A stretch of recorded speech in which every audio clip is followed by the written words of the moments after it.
So thanks everyone for joining us. Again, these get recorded so we can upload them and people can watch them back afterwards. So thank you so much for joining the final Power Platform Community High Five of the year. We've made it a full year. We started in January and we're just really chuffed that people are able to join us. So thank you so much. There's no Sarah Jones tonight. I'm going to be flying solo. Now, normally Sarah's here. Sometimes she covers for me if I can't make it. Don't know why. I mean, she must be really busy. And on an unrelated note, there is a Mariah Carey Christmas time special residency in Las Vegas. I'm sure it's got nothing to do with that. It's completely separate. But she's not here to defend herself, so I'm just going to say it. Uh, I'm only kidding. I know Sarah's moving house at the moment. She's got plans tonight she can't change. So now I do wish her well, and I know she'll join us on the next event. So yeah, just messing there. So, as usual, very briefly, we've got the event code of conduct. I think we all know just the short version. It's just be nice. If anyone's got any issues, just come and speak with me. And tonight is going to be a really interesting one. We've got a Copilot verse takeover. So I'm a really big fan of what the folks at Copilot verse are doing. And we're lucky enough to have the whole team deliver some smaller sessions this evening as well.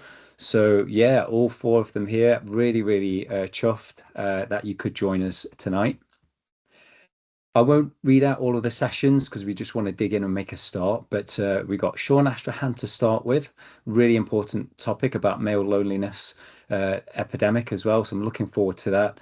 Anna Black is then going to present something about CI journeys. Is that a typo? Should that be marketing? Oh no, sorry, no, it's CI journeys. Good, good.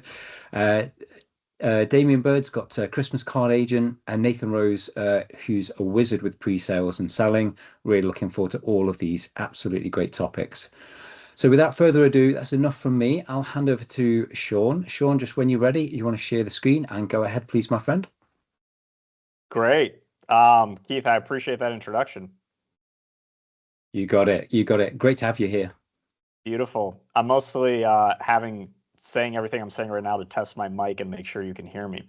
Sweet. So let me share my screen now.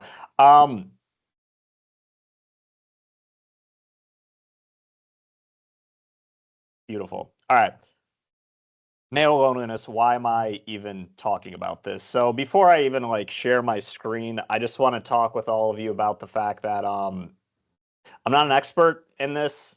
The best I did was study psychology in college, and I'm mildly terrified to talk about this session because could be potentially controversial or seen a certain way. Everything I'm showing here is based on data I've read and anecdotes. And secondly, there will be topics of loneliness, suicide will be mentioned.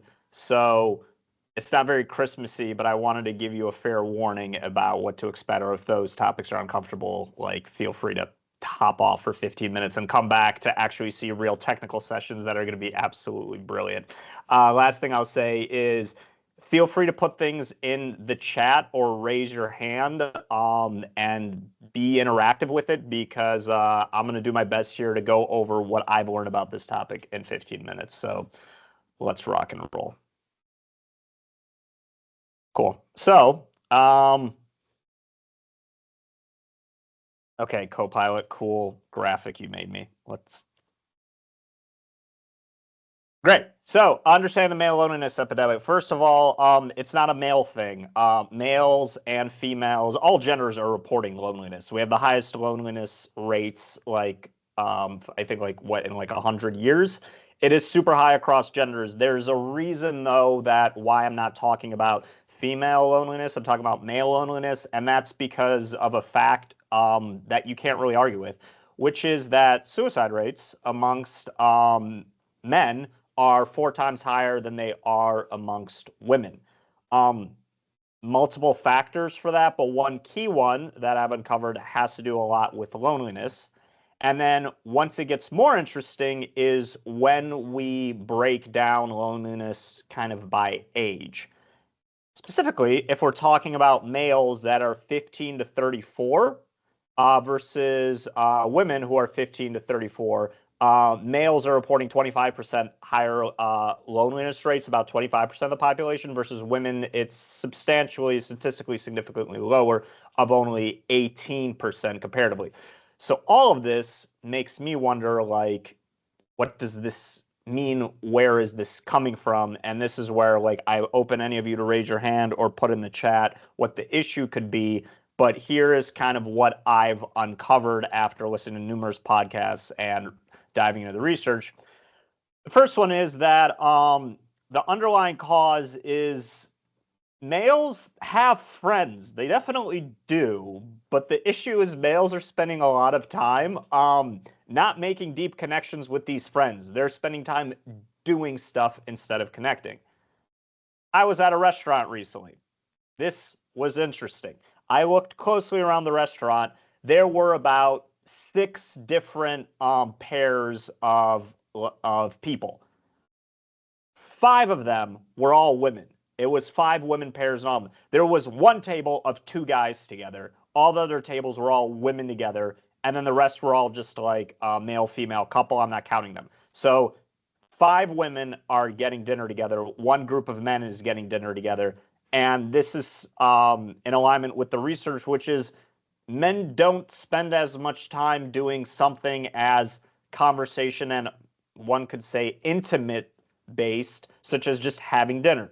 Men are typically more would be like at a bar where there's sports, where there's something that can more or less distract them. They're doing something. Like the idea of 2 men sitting together and just having dinner is much less common. And thus, unfortunately, from what I'm reading, is a typical cause for kind of isolation, because although you're spending time with people, you're not actually truly connecting with them. Here's something else I noticed after going through this. This is an observation. This is just what I've read about, is at the gym, men spend a lot of time together.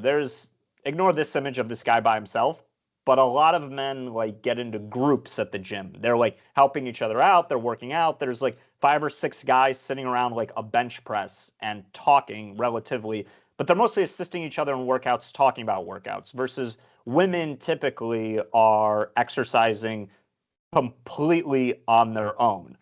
They're going to the gym to be at the gym for their own exercise. They're not really going there to socialize. So these are 2 examples of men really spending time together that isn't in a way where it is fostering deep connection. Cool. So why is this happening in society? I'm going to pause now and just ask y'all if y'all have any thoughts so far. I'm going to go to the chat. If anyone wants to raise their hand and throw it in, I'm doing my best here so on this topic. So if anyone has an opinion, would love to hear it now of why is this happening in society. Really, I'm going to be the only one that's going to hop into this dangerous topic. I don't blame any of you for not wanting to be recorded live, giving your opinions on this. In remote work, it could be that for sure. And then Jennifer, thank you for assisting with whatever you're typing in. Social media, yeah. So I read about that one a good amount. That one is debated. A lot of psychologists say social media is actually bringing people together as much as it's pulling people apart. However, that one's impacting men and women equally, unfortunately. So that one hasn't gotten me closer to figuring out if it's a male thing. And the ones I've read about is it's not, since that's impacting both genders, it's not really specific towards kind of men here. More time on device, yeah, for sure.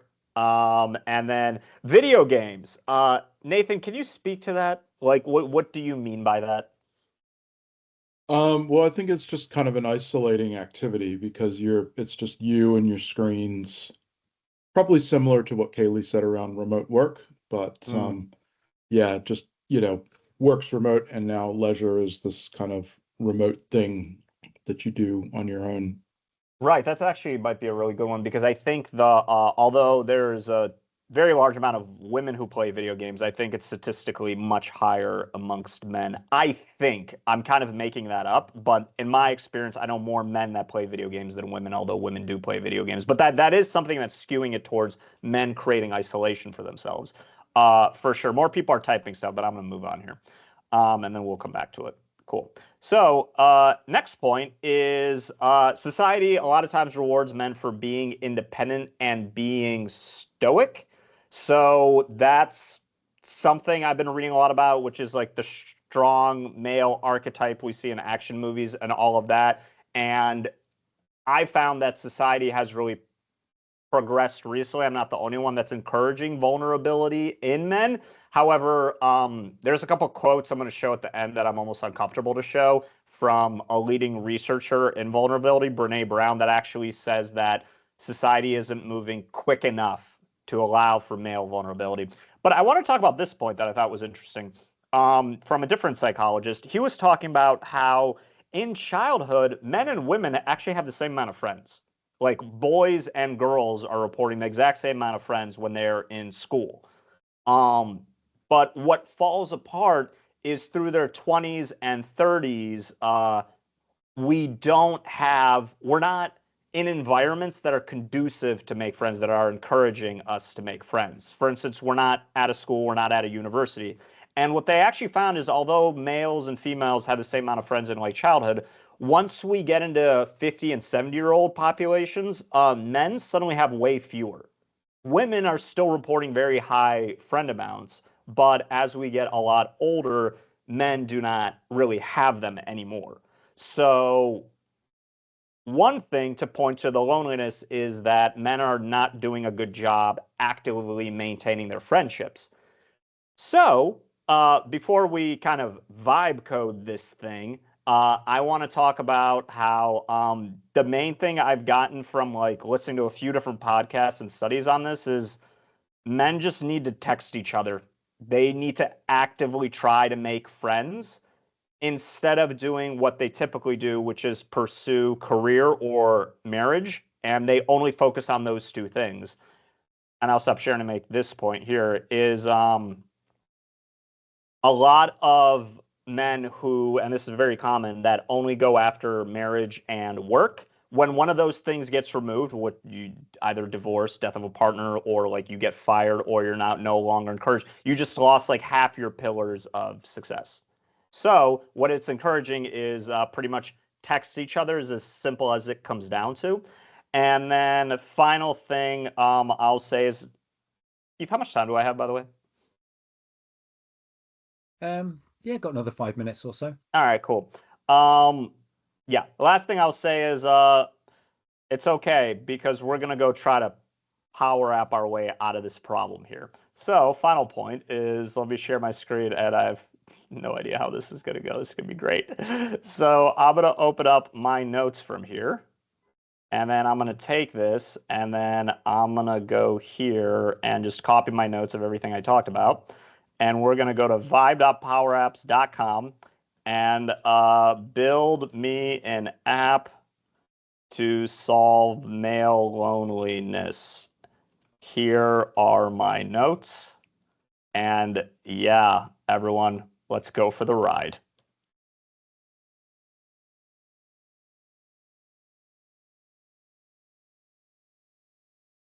I have no idea what's going to happen. I have not dry ran this piece right here. Sorry, something went wrong. Crap.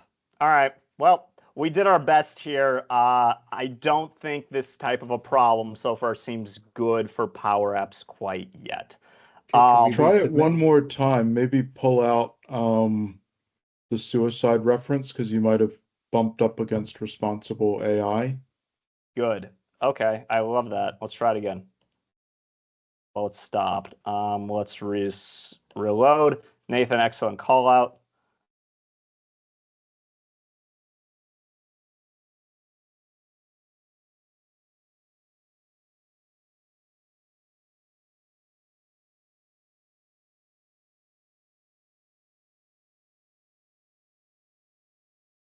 It's a great topic, by the way, and Thank it's you, brave Paul. of you. Yeah, it's something I think about a lot. I go to kind of different groups and talk about it. Like there's one thing, I guess I'll throw this out there besides texting your friends. Men's groups do exist specifically to solve this problem, and it's literally men that meet together and talk about emotional stuff. There's the Mankind Project, which is an international nonprofit. I go to one of their groups in my area every Thursday. Not every Thursday, but I try to. And it, again, does this. So if you don't have friends right now, here's a great, or if you feel like you're low, here's a great starting point. We'll see how this goes. I will send a screenshot at the end of what this actually came up with, because I don't want to take time away from some very awesome technical sessions. But community interest group posts, events. Okay, so it's more or less building an event planning thing. That's pretty cool. I'll throw a screenshot in a second when this is done. But otherwise, I appreciate you all for listening. Well, thank you, Sean, and thanks for trying a live demo. Great call there by Nathan. I found even just a resubmit can work sometimes, but I think Nathan probably hit the nail on the head there. So playing with the new toys as well there, Sean. Pipe coding and power-ups, love it. Well, thank you so much. Looking forward to the results later. And now, Anna Black, over to you. Yes, hello. Just bear with me. I'm going to share my screen. Good stuff. Thank you.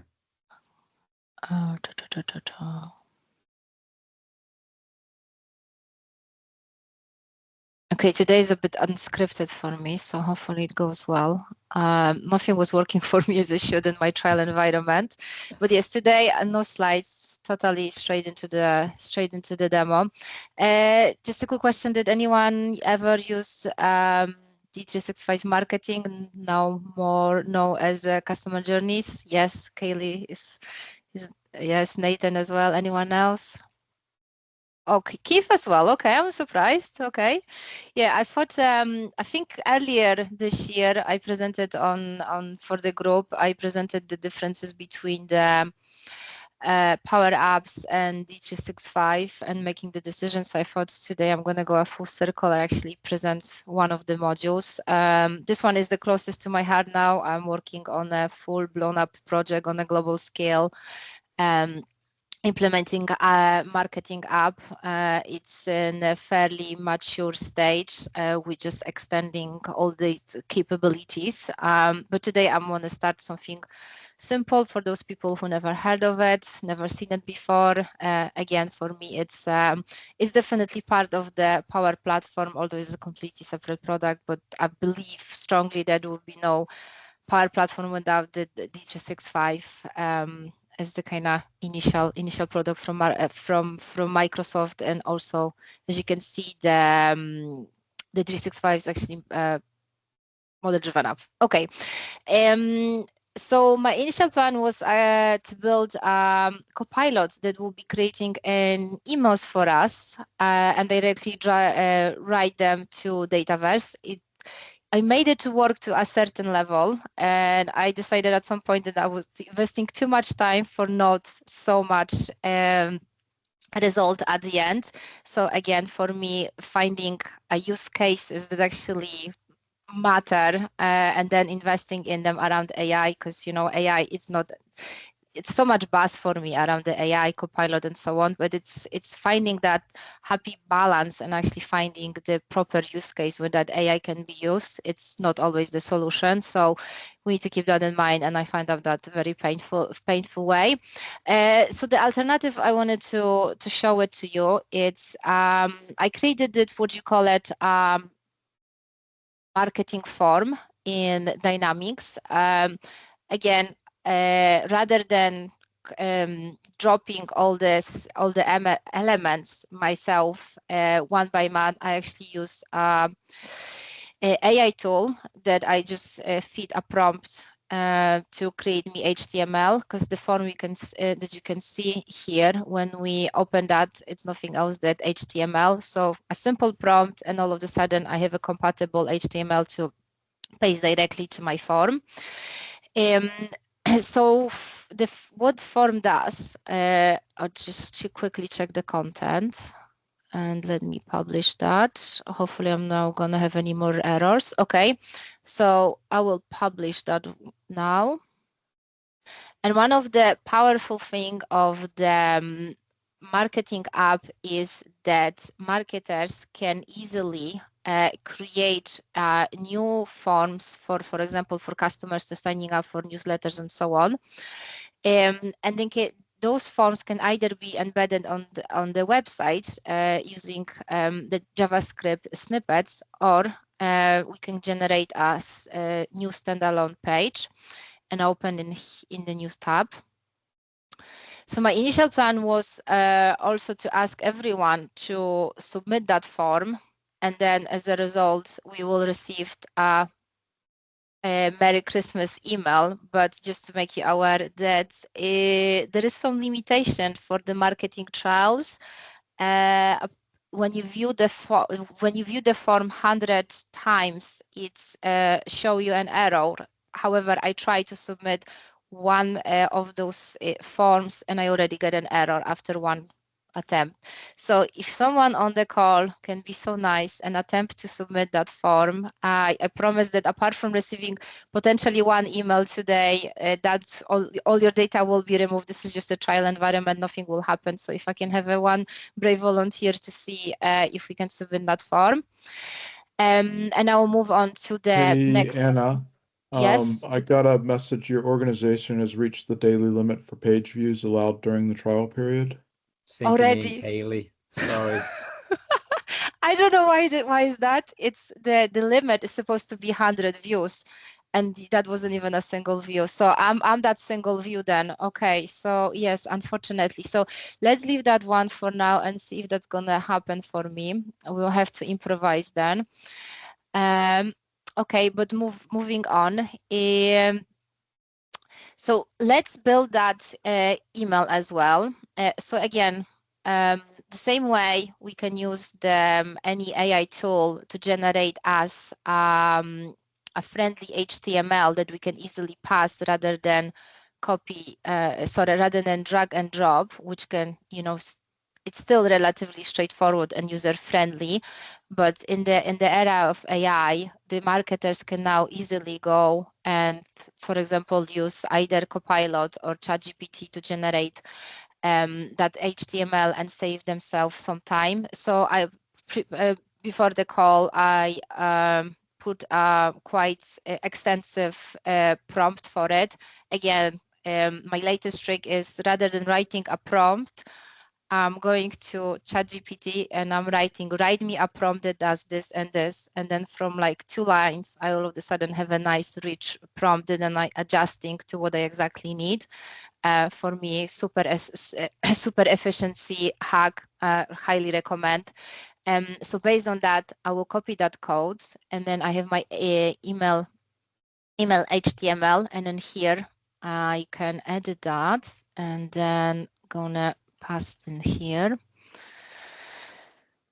And then all of a sudden, from a blank screen, I have that rich content with the Christmas wishes and even animated GIFs. So within a few clicks of a button, I have this amazing email that I can send to my customers. I need to make some quick adjustments to actually make that happen. So bear with me. I usually help myself with that, checking the content, what I'm missing. Okay, so I don't have a subject. So let's go Merry Christmas. So like any other tool available for sending marketing email, marketing apps support something called personalization. So if I was scrolling here, apologies, I need to make it let me do it this way. So if I will use those curly brackets, and then within the curly brackets, I will say customer, then automatically I will be prompted in here for the customer, and I can map it to who that customer is. So if I were expanded in here, I can choose an attribute. And from here, I can have select an audience. So if I'll be sending emails to my contacts, then I can select that first name from here. And then if there's no value found, I can just say as a customer. Additionally, in here, we have things like custom triggers and so on. I will leave that one blank because I would like to very briefly cover the triggers separately. Apologies, I didn't actually select that. And let me try that again quickly. Customer, save. Okay, so that's this one. What other errors I had? A subject, from email, and a name. Okay. That's it. That's it. Okay, I should not have any more. Still have errors from email. Try again. From email. Apologies. I don't know. I keep getting the errors. Save. Let me just reload that.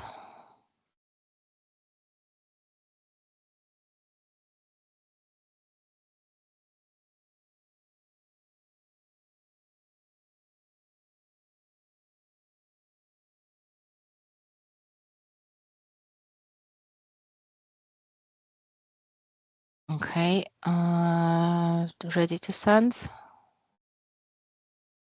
Nope, still 2 errors. Okay. Let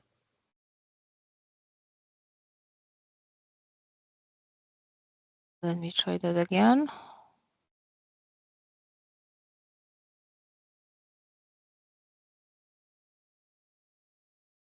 Okay, this time no errors found. Okay, so I selected the wrong sender. Apologies.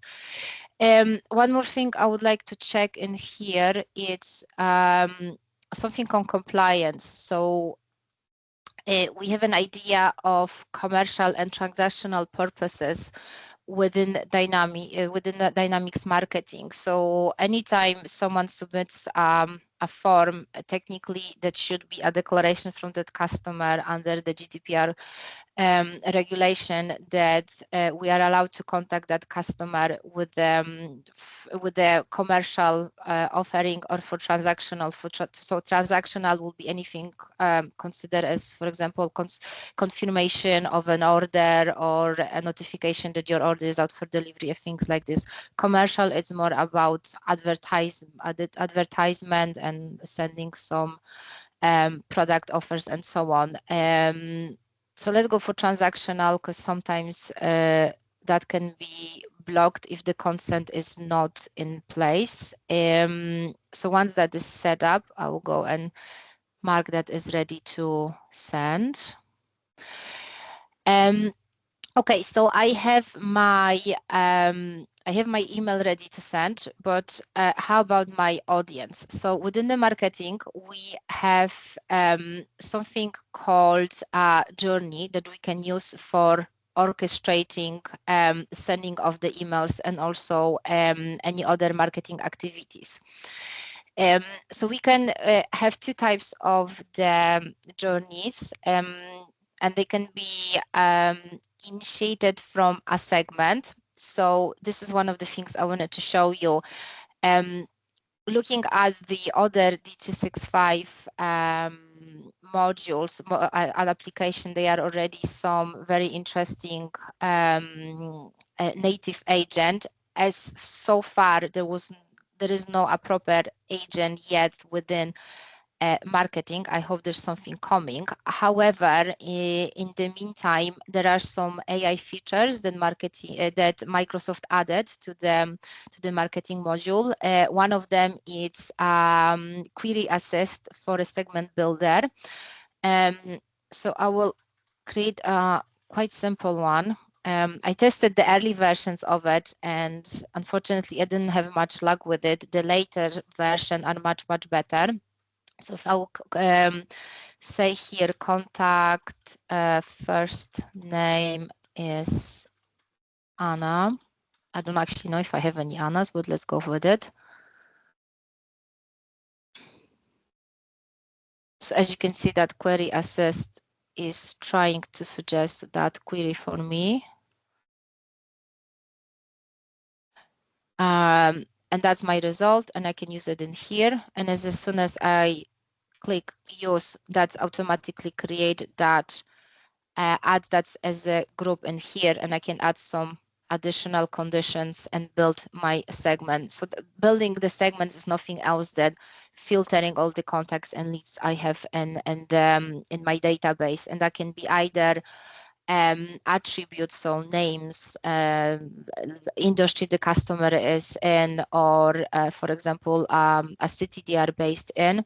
Behavioral one, it's the marketing interaction that, for example, can be attending an event or interactions with opening emails and clicking on certain links and so on.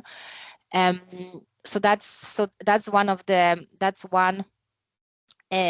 trigger for starting our journey.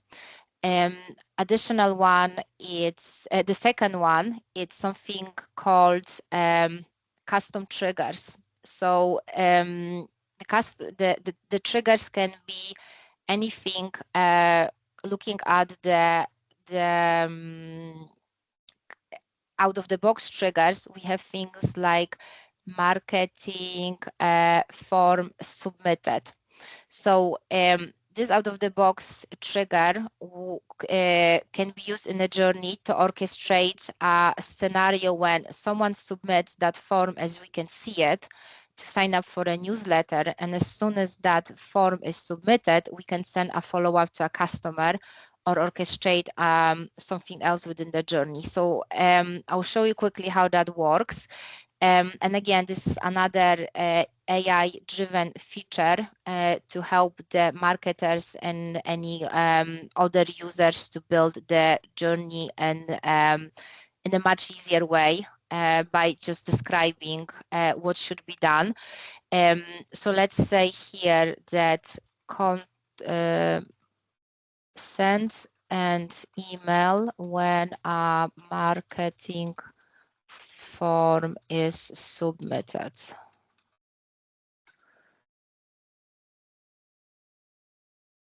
Okay, let's see what I will have. So as you can see, based on that prompt, my AI assistant automatically recognized that the trigger I will be using is that marketing form submitted, which I show you a minute ago on the list of the available triggers.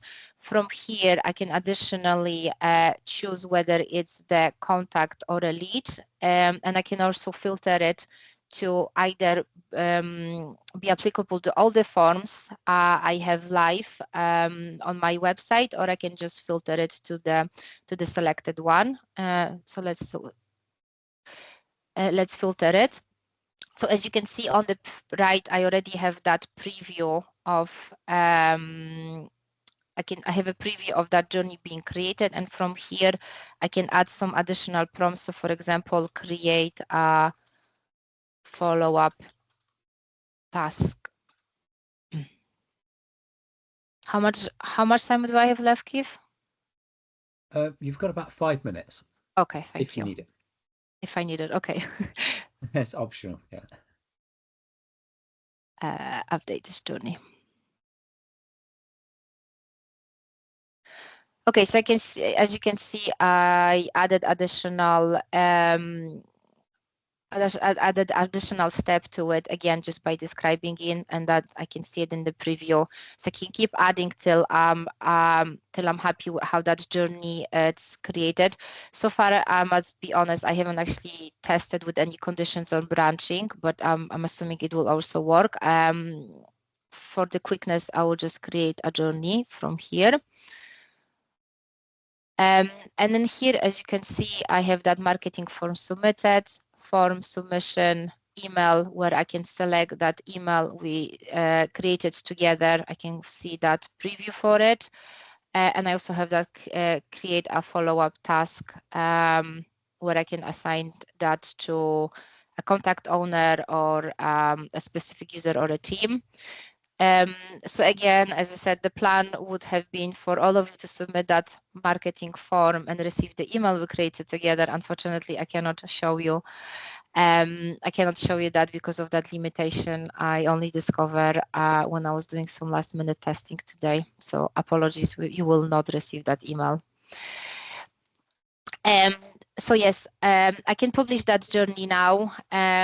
Once that journey is live, there's something within the journey as analytics. Within those analytics, I can see how my how that journey is performing, how many emails are actually sent, and the interactions with that email from the customer end, whether someone is open it, whether they are clicking on any links and so on. That's all visible from the analytics. And then last thing I would like to add, which is again quite recent addition to the marketing, is an idea of having custom triggers. So the way that the custom, we can create the custom triggers. I created one that is so-called pass something trigger.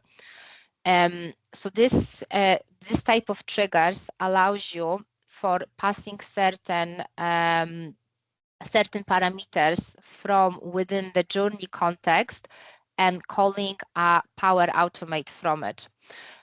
So we can have this scenario when a customer, for example, fills a form and provides a quite big description of a problem, and we want to use that journey to orchestrate, for example, a creation of a case. So the way we could potentially do it is call that custom trigger, and then in the background already start building how that flow would work. So this is a Dataverse connector. It's called when an action is performed, and then within this one we have a catalog called CXP and with the category custom and the table none.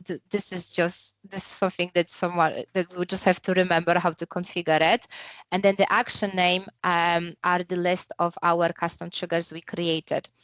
So as I mentioned here, again, as an example, if customers submit something on the form and we want to use AI to summarize that rather than having that full context, to, for example, summarize it or categorize it and fill that in a case, we can do that. We can use an AI prompt within the Power Automate, and from here, obviously, use another Dataverse connector to create that case, and based on that AI categorization to populate that information in the back of a customer submitting a form on our website. Okay, I think that's me. I cover all the kind of key features around the marketing. So if someone was not familiar with it, I hope that will help you to understand a little bit about the product as well, and obviously some of the limitation when it comes to the trial. Are there any questions from anyone? No question from me, but just say thank you, Anna. I'd only seen a bit of marketing, then it became CI journeys. So I've not seen some of these newer features or some of the AI-based features as much. So that was actually really useful for me just to get a good overview of what's possible. There's a lot more than I expected possible as well. So it's really cool. Nice. Thank you so much. Any more question? No. Okay. I will pass it over. I'll pass it over to the next speaker, which is the Damien or Nathan. Sorry, who is in the order? Have a guess. It's 50-50. And Damien.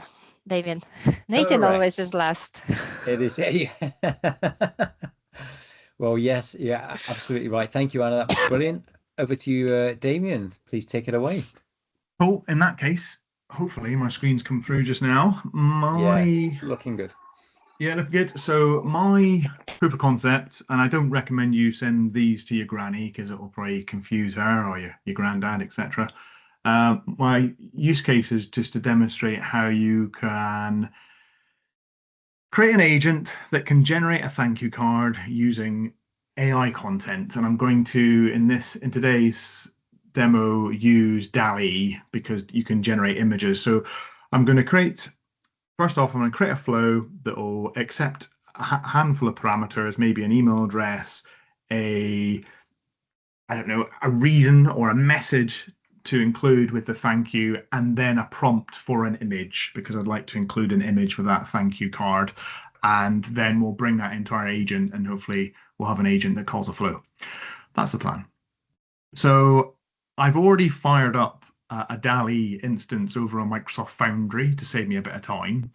There are definitely far better image generation APIs available. My favorite, if I'm honest, is over on Google Gemini, but I haven't got an account to pay for that, and I have a playground for Microsoft Foundry, and I can use DALL-E. So let's use DALL-E. But loads of different places you can generate images, and now I'm going to start everything from Copilot Studio, try and do everything, the flow, the whole lot, all from the Copilot Studio interface. So over on the left-hand side, I'm jumping into flows. This is creating an agent flow, and you can see that I tested an hour earlier, so I kind of know what I'm doing, but I'm going to start from scratch. And the trigger for this particular flow, I was going to start with a manual, but I'm going to go with when an agent calls a flow, and that allows me to bring that flow into my agent later on when I build it. But I want to include some inputs, so I'm going to include an input for an email. That's who's going to get the generated email that we create. I'm going to create an image description as an input parameter. And I'm also going to generate thank you text. That's what I'm going to do. So these are input parameters. These are the things that our agent will ask us for. It's called slot filling, and we'll see that later on. So what I can do now is I can do an HTTP call to DALL-E, which is hosted over on Foundry. So I'll add in the HTTP action. Of course, you could build a custom connector, but I'm doing this rather quick today. I have an endpoint, which I'm just going to copy there, clicked on the copy button, and I can paste that in here, and that gives me an endpoint. I'm going to be getting, because I'm going to be getting an image from our DALL-E service that I've created. And then we'll see as I look further down back over on Foundry, there's an example of a post to that. I say it's a get, just realized it's not a get, it's a post. Change that to post.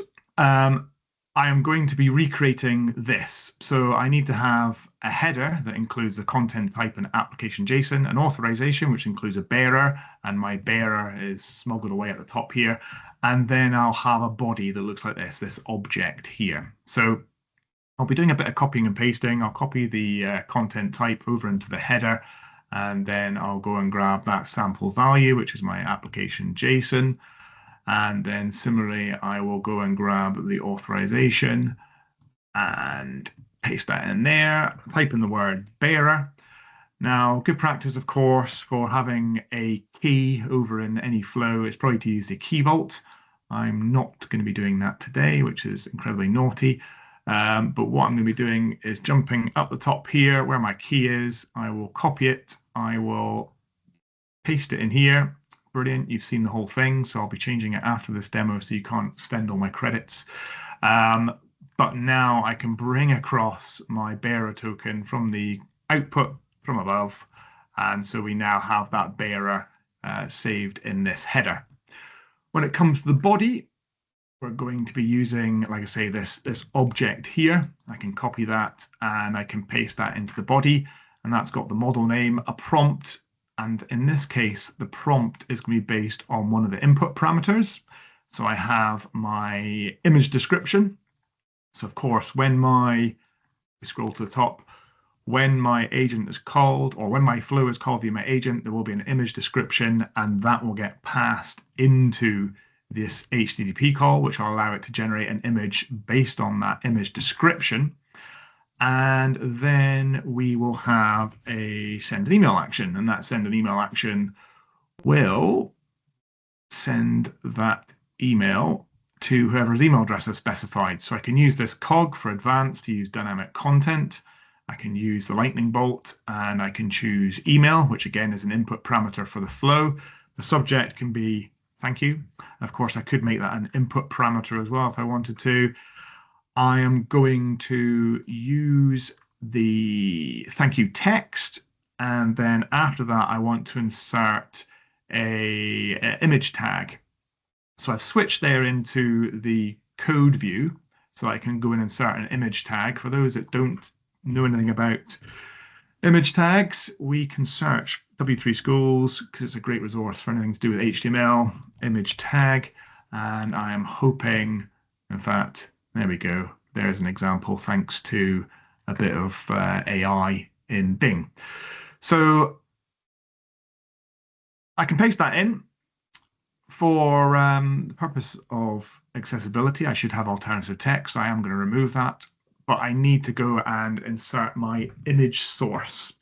And that image source is going to come from the output that comes from here. And at the moment, I don't know what the dynamic value is for that.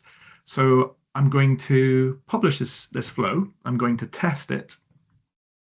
And we'll have a look at the output from the flow, assuming it all works. And then we can update this image girl with a URL, hopefully, or if it's base64, I think it's a URL that comes back. So when I test my flow, it asks me for an email. So you're going to see my email. Please don't email me unless you've got some ideas. Image description. Any ideas for an image description? Can be anything. Christmas themed. Snowman.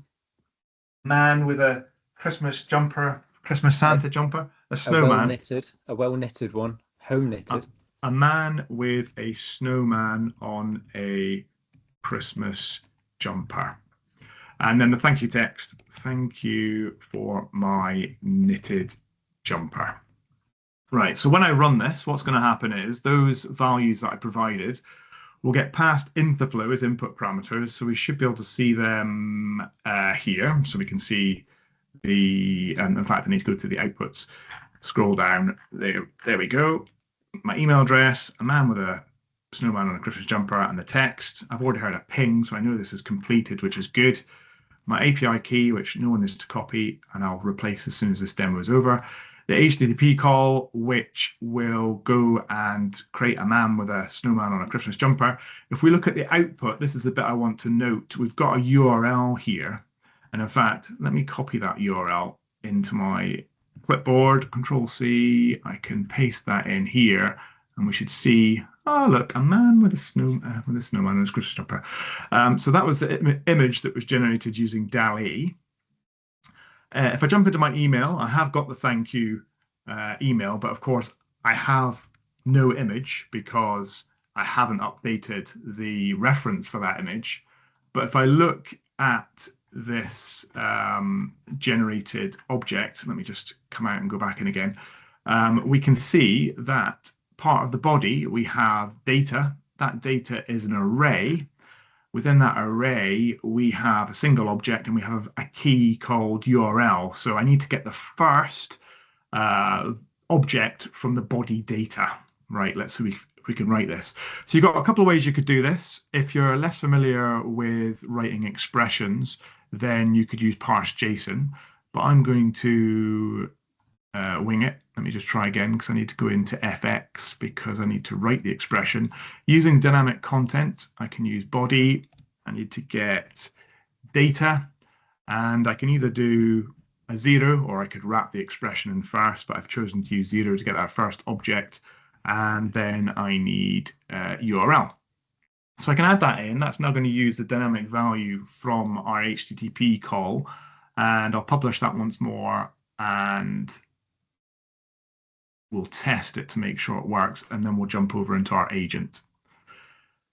So test it. Again, email Damien at damobird365.com. Image description, a man with a clown on his jumper looking happy. So this time not Christmas themed. Thank you for my clown jumper. Hope no one's scared of clowns. But again, this should run. It should call the DALL-E service that is over on Foundry, and that image will get added or embedded into the HTML using the URL that's generated. So I've had a ping, which is good. And hey, a man with a clown on his jumper. There we go. So how can we call this from an agent? So the first thing to do really is I noticed that the name for our flow is pretty rubbish. It's called Untitled. So I'm going to come into the Overview tab and rename this to my DALL-E flow to send an email. And we'll call this V2 because I did do one earlier, and we'll make sure we use the V2. And then we will jump across into the home page. No, we won't. We'll jump into agents. I'm going to create a blank agent. So rather than use the Copilot experience to create an agent, I'm just going to go straight in and create a blank agent. So 15 seconds or so, it will set up. But meanwhile, whilst I'm waiting for it to set up, I can jump into tools and I can add a tool, and we can hopefully search for my flow. He says, how am I going to find it? I've already forgotten what it is called. Let me go back. My DALI Flow V2. My DALI Flow, yeah. Yeah. Jump back in. I've lost my agent because it wasn't saved. We'll start again. Into tools, add a tool. Please find it, please find it, please find it, please find it, please find it. Oh no. It's not going to be my lucky day. I come to new, that's going to create. Try searching for Untitled just in case it hasn't updated yet, but it probably has. Untitled. I'm just wondering if I can.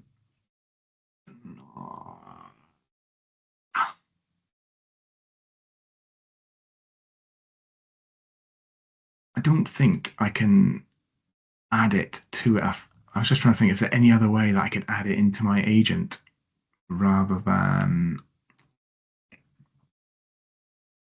Oh no!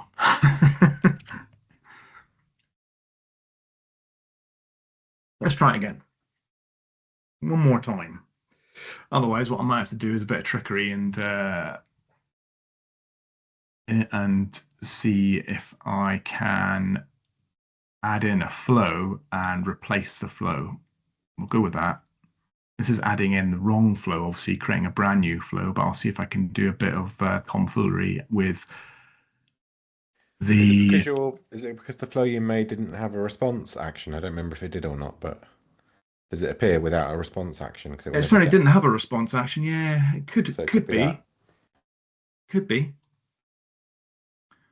Damien didn't think about this one when he was planning his demo earlier. It still says that my agent is setting up as well. Still setting up.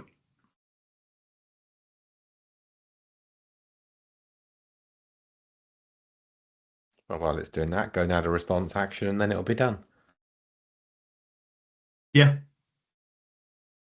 Let's do it. Okay, we'll go back to the flow. We'll add in the response action. Good shout, Paul. I see my new untitled flow that's been added. Who likes a new designer while we're at it? It's a bit of a mishmash between the classic and the modern, isn't it? Because we now have everything available in bubbles. In line, yes, bit of a meet in the middle, I think. Yeah, I quite like it. I like the inline part. That I do find that quite convenient, to be honest.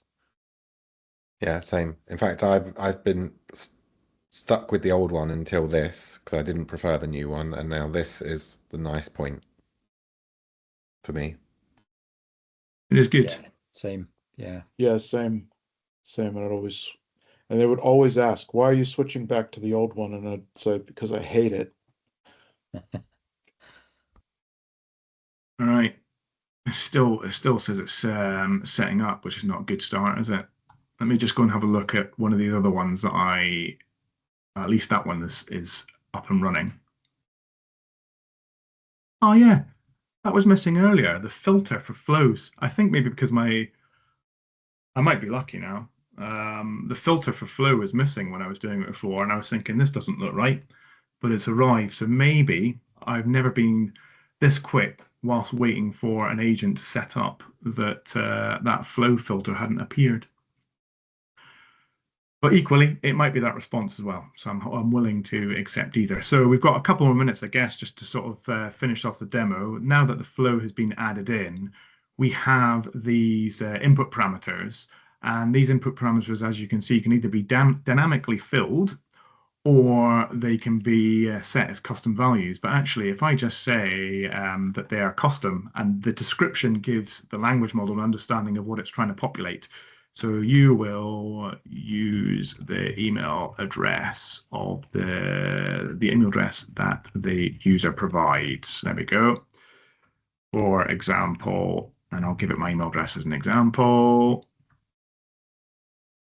And then for the image description, this is a brief image description of the item or reason for the thank you, so that we can generate a sample image for our thank you card. And certainly, if I was building this out and spending a lot more time, I'd be iterating over these descriptions to sort of test and evaluate that it's giving me the outcome I'm looking for. The thank you text, this is some generated text to thank the recipient for their gift that they have sent. That's what we'll go with. So the only other thing is the description. This gives the agent understanding of why to call this flow. So my DALI flow to send an email isn't really a good description. This will allow the user to send a thank you email with AI generated image. That'll do, which AI generated image.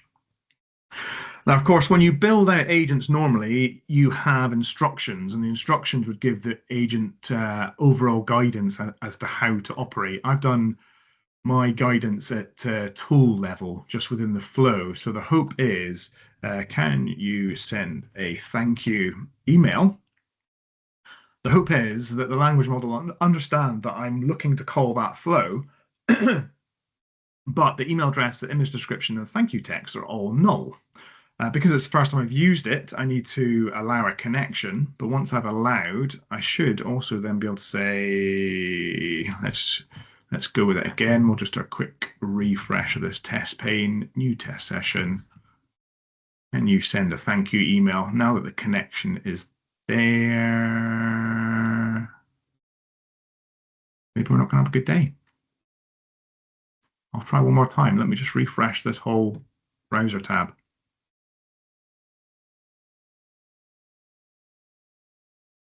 Can you send a thank you email? Good. I'll check a couple of things. If I can't find the answer, we might have to give up on it. But my connection is there. It's coming up with an error about bad request trigger input schema mismatch, which is to do with the input parameters. I have not seen. Is it just because you haven't filled the input parameters in? So because they're set as dynamically fill, AI should populate these things automatically for me. I cannot think. The only last thing I can think of. I'm conscious of time as well. So Keith, tell me if my time is coming up. Yeah, just got a few minutes left. Yeah, a few minutes. We added in that response and didn't publish, so it may well be that the flow was not up to date, possibly. But if it doesn't work, I'm afraid I'm going to have to call it a night. So come back here. It wasn't this one I did it on. It was what, Agent 2 that I did it on. Another good reason to name your agents. Let's try it one more time. Can you send a thank you email? Allow. Go on. Nope. Still getting schema mismatch. Oh, well, I can tell you what should have happened. It should have said, what's the email address, what's the image description, and what's the thank you text, and it would have sent that email that we saw when I tested the flow earlier on. Maybe the naughty elf has been playing with my flow. Don't know. That's my excuse anyway. Demo, do you want to go back to the tool and just instead of the dynamically fill with AI, just set it Fix them. to Yeah, I'm happy to do that if you're willing to give me another couple of minutes. Yeah. Yeah, absolutely. Well, it's okay with me and Nathan because technically it's till past, so we've got 25 minutes left if we need it. Okay, cool. I'm up for that. So I'm using PowerFX, putting in a string for my email address. What would you like the image description to be?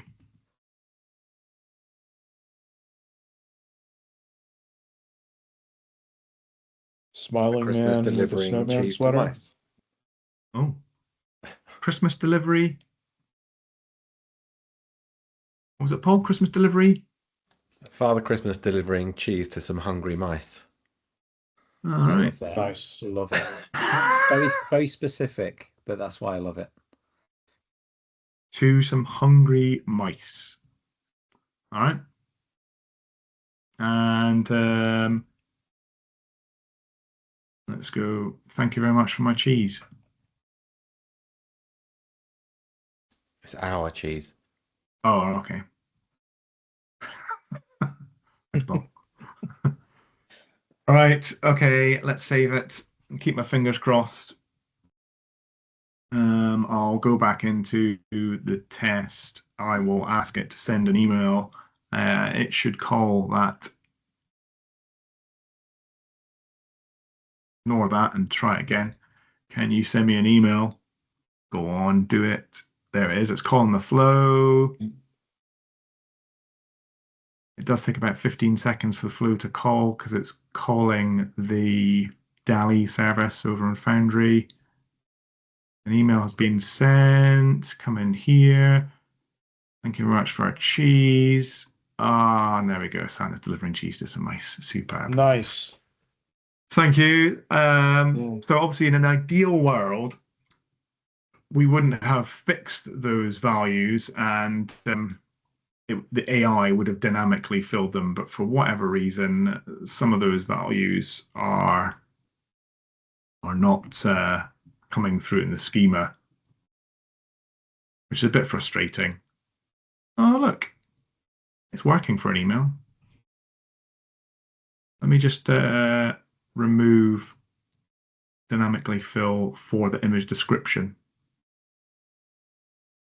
Because the great thing about this is if I say, can you send a thank you email to Damien at damobird365.com with a picture of a smiley Santa delivering presents to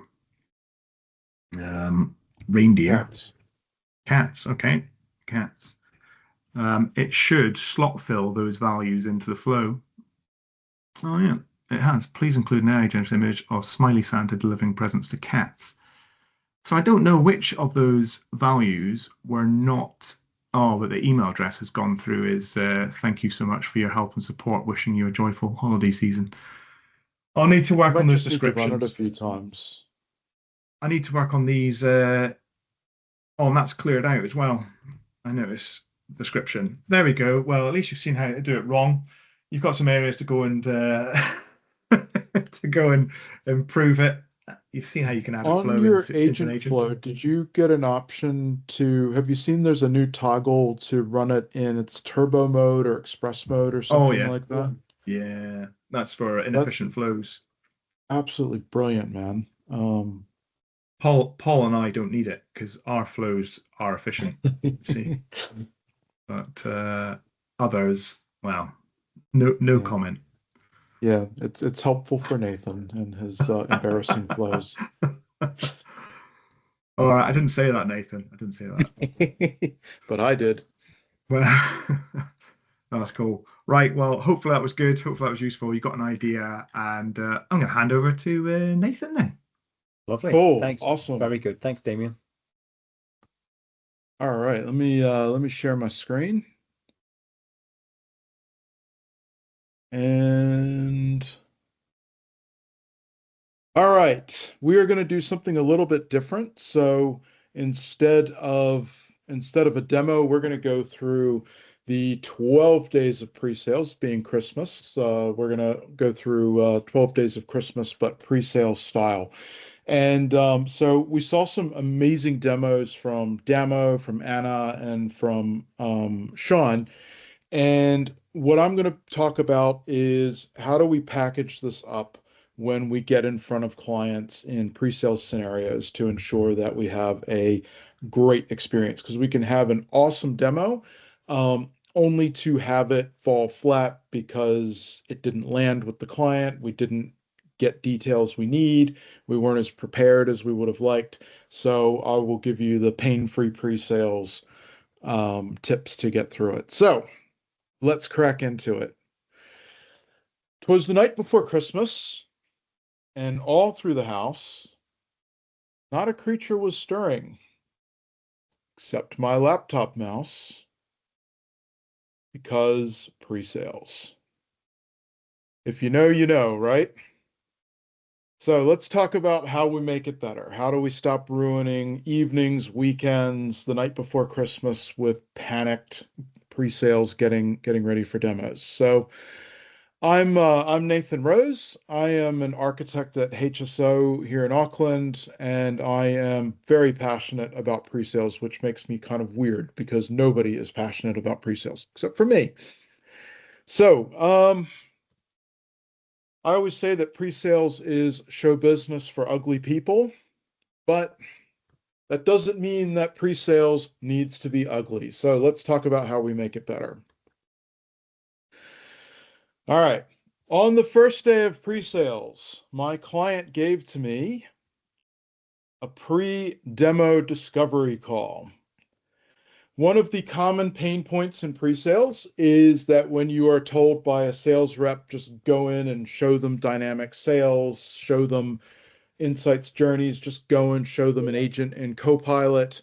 It rarely goes well because there's key information that we need in order to help it land, or even to see if it's going to work at all. I recently spent quite a bit of time prepping for a demo, only to, in the first 15 minutes, work out that this was not what the client was going to need. So, pain-free pre-sales tip: book a pre-demo discovery call and aim for a go, no go, and it really shouldn't be more than 30 minutes, right? Just enough time to make sure that you're aligned on what the client needs, what they expect, and what you're preparing to show them. So, first day of pre-sales, pre-demo discovery call.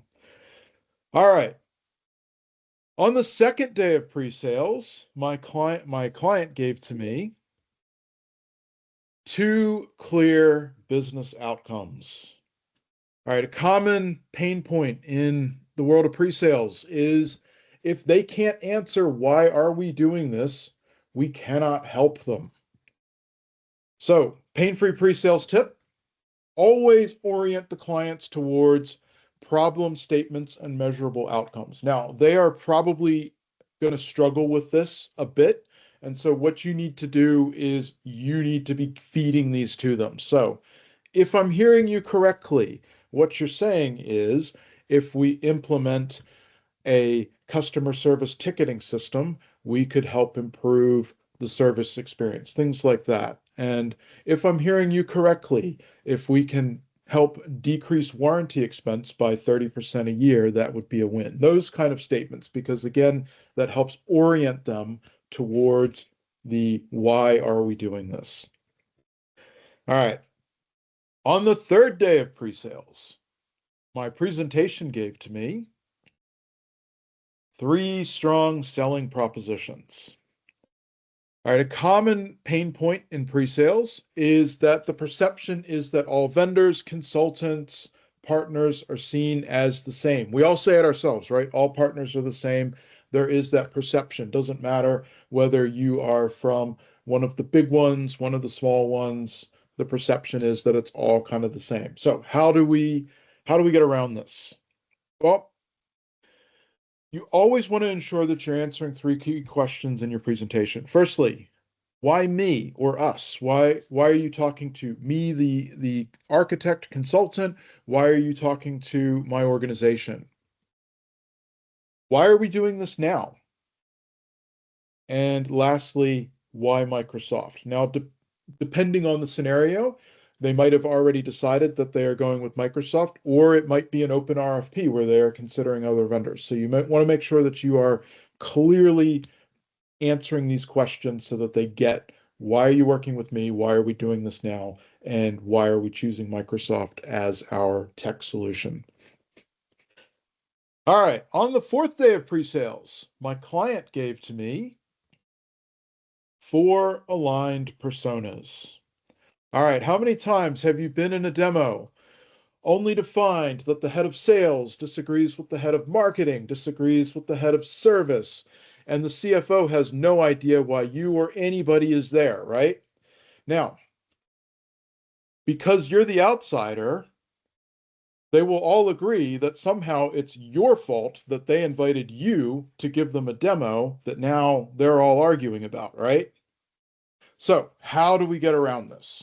Well, always ensure that you can meet separately with the decision makers, right? You want to meet separately with these people wherever possible to ensure that you are aligned on what's wrong and why are we doing this. That way, when you get into the group setting, you've got much more confidence that everybody understands the problem that we're solving and why we're trying to solve it. It will definitely help prevent against these scenarios where suddenly everybody's arguing and it's all your fault. So 4 aligned personas. All right. On the 5th day of pre-sales, my platform gave to me 5 golden prompts. That's part of the song we all remember, right? We all go crazy for 5 golden rings. 5 golden prompts. All right. Pain point. Too many pre-sales consultants do not use AI or they treat it like a search engine. Don't do that. Really understand the power of prompts, getting it right. We've seen this with Sean's demo. We've seen this in Damo's demo. You really want to get really good at prompts because as everyone has shown us so far this morning, AI is incredibly powerful when you prompt it right. So Copilot turbocharges better discovery. I always say in my pre-sales workshops that in the next couple hours, you, the client, is going to forget more about your business than I'm going to learn about it. But we can still use Copilot to help us understand the type of client we're dealing with. What are common challenges? What are common systems that they use? And so it gets us up to speed much faster than if we didn't have it and we had to learn it. Faster demos, as we saw with Damien and Sean, we can very quickly get demos together with AI. This is a bit of a controversial one, auto-generated RFP responses. Most RFP documents are essentially the same thing. And so to my mind, it makes a lot of sense to use Copilot to draft at least the first draft of the responses before you go in and edit it. Because again, they're all asking the same thing and all of our RFP responses contain effectively the same information. And so you can save a lot of time using Copilot to at least work on that first draft. Email summaries and prototypes. As Sean showed us in vibe.powerapps.com, we can now very quickly create prototypes using prompts. And so that is a massive time saver, particularly for something that, you know, we're going to show once or twice and throw away. It doesn't make a lot of sense to spend hours and hours building it. All right. On the 6th day of pre-sales, my workshop gave to me 6 scope guardrails. Believe it or not, scope creep is not just a delivery problem, it is also a pre-sales problem. How many times have you found that not only do they want you to show customer service, but they want to solve sales and finance and some AI agents to plan all of their logistics in the same demo? Keep orienting them towards that North Star. Why are we doing this? What are we solving for? Remember, you can have it all, but you can't have it all today. So keep that, what's the most important thing? That way you keep your workshops, your demos on track in terms of guarding the scope. All right, on the 7th day of pre-sales, my solution gave to me 7 screens of demo. I don't know about you, but in my past pre-sales career, I have spent way too much time building the same thing again and again and again. And what happens? It's usually a trial environment that we're just going to get rid of. So it doesn't make sense to build something the same way that we would in delivery. How do we make it better? Reuse, reuse, reuse. Have a solution or solutions, depending on how you like to segment this stuff, so that you can just quickly import it into any environment and you've got a demo ready to go. Same with your data. Make use of the config migration tool for any of your reference data, even for some of the transactional data. Just have that in a package, add it into the environment, and you've got an instant demo. All right. On the 8th day of pre-sales, Copilot Studio gave to me 8 agents automating. All right. This is going to be a controversial one. I'm going to get in trouble for this, but there are too many consultants who still say, I don't get AI, I don't trust AI. Guys, this is not okay. We've really got to get comfortable with it, get hands-on with it, and really lead with it. Because what I've found with a lot of the conversations I'm having with customers in the last few weeks is when I talk about, hey, an agent would be great for this, they're saying, yeah, we're already trying that. So our clients are trying this. Our competitors have POCs ready, so we really need to make sure that we are getting hands-on with it and comfortable in understanding it. So this is the wake-up call. Get hands-on with Copilot Studio, get comfortable with these things, attend a Copilot Verse session. We will tell you all about it. All right. On the 9th day of pre-sales, the demo gods gave to me 9 crash-free demos. All right, common pain point. When you're in a demo and you're like, okay, I'm going to push this button and it's going to do the thing. All right, look, it didn't do the thing, but 100 times before it did it, and 30 minutes after the demo, it's going to do the thing. But I mean, you should get the idea, right? I'll push the button, it'll do the thing. And it just derails everything, right? So how do we get around this? Make sure that you've got an airtight backup plan. I have started recording my demos. Bit of a controversial point, but I've found that pre-recording works really well, particularly for some of the newer stuff like contact center doesn't demo too well over Teams when you've got phones and Teams microphones conflicting with one another. But make sure that you've got a backup demo, particularly with AI, because as you'll find when you're working in Copilot Studio, it's non-deterministic. It's going to give you a different answer every time. That's the way it works.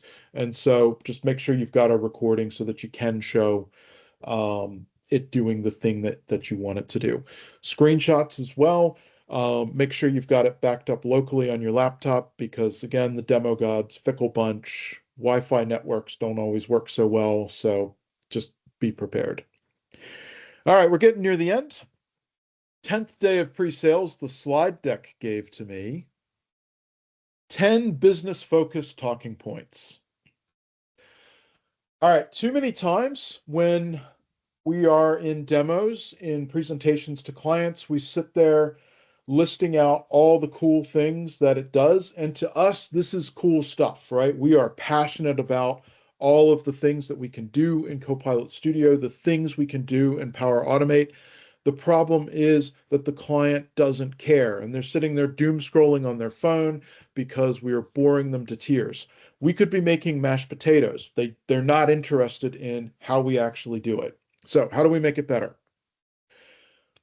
Business outcomes, right? Always talk in terms of business outcomes. This thing that we're going to do for you is going to save you hours of time. It's going to result in X dollars in cost savings or additional revenue. That's what they care about. Use that language. If they want to get into the technical details, they will ask, but always lead with the business outcomes, because ultimately the people who write the checks, it's the language that they speak. All right. On the 11th day of pre-sales, my Microsoft rep gave to me 11 licenses explained. All right. This happens to me more often than I am willing to admit. But I get asked how it's licensed, and I'm like, I don't know, call your partner. And they're like, you are our partner. That's why you're here. And it's like, oh, this is awkward. Look, licensing is a black art. It is a complex beast. There is probably going to be someone at your partner who specializes in it. It doesn't necessarily need to be you, but you should have a basic understanding of the licensing scheme for whatever it is you're showing. So if you're showing, say, sales, customer service, you should be able to talk about it comes in professional, enterprise, and premium varieties and some of the differences between them. Or in the case of Copilot Studio, you can go pay as you go, or you can subscribe and get messaging credits monthly. So just be able to have that basic understanding to answer those questions. In terms of pricing, you can always refer them back to their partner. If they're under EA, there's a specific price for them that their EA partner will be able to provide for them. And so, yeah, you don't need to worry about that level of detail, but be able to understand basically how this stuff is licensed. All right. Final point. On the 12th day of pre-sales, the Power Platform gave to me 12 stakeholders smiling. All right. Too often we get into, why are we doing this? It costs too much. This is just too much change. Maybe we should wait. If you've done your job right, if you have oriented them towards business outcomes, if you have used the language of business outcomes and why we're doing this, then the rest tends to take care of itself. So that's why we want to use that type of language when we're communicating these things. And so if we bring it all together, 12 stakeholders smiling, 11 licenses explained, 10 business-focused talking points, 9 crash-free demos, 8 agents automating, 7 screens of demo, 6 scope guardrails, 5 golden prompts, 4 aligned personas, 3 strong selling propositions, 2 clear business outcomes, and a pre-demo discovery call. And those are the 12 days of pre-sales. And I think I might be over time, but if there is a question, I'm happy to take them. So thank you all very much. Nathan, that was amazing. And we do have a few minutes left. So if anyone's got any questions, that was fantastic. Thank you so much. No, still a quiet bunch. I think you've answered everything so far, Nathan. I love the format, by the way. That was absolutely brilliant. Oh, thank you. Yeah. Little AI help. Why not? Right. And it's a good one you mentioned there, possibly controversial or not, like you said, but I've done the same for bids, RFPs, and some pre-sales. And honestly, some of the Gen AI catches things that I'd not thought of myself. And it's been just Absolutely. worth it for, yeah, just for the free ask there of the right prompts Yeah. of, hey, I got 80% there, but I never thought about that 20% at core. Yeah. And it's just been useful, really Yeah. good. Oh, 100%. And it just saves so much time. It really does. It really does. Yeah. Fantastic. Okay, if there's no questions, a lot of love in the chat. Kieran, totally agree. Pre-recording demos is a lifesaver.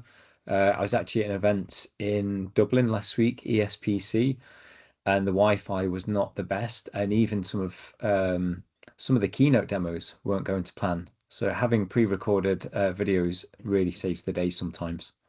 Yep. Yeah, 100%. Awesome, great. Well, I think we're done there. Thank you so much, Nathan. That was absolutely brilliant. Thanks, Copilot Verse team. All 4 of you delivered absolutely brilliant.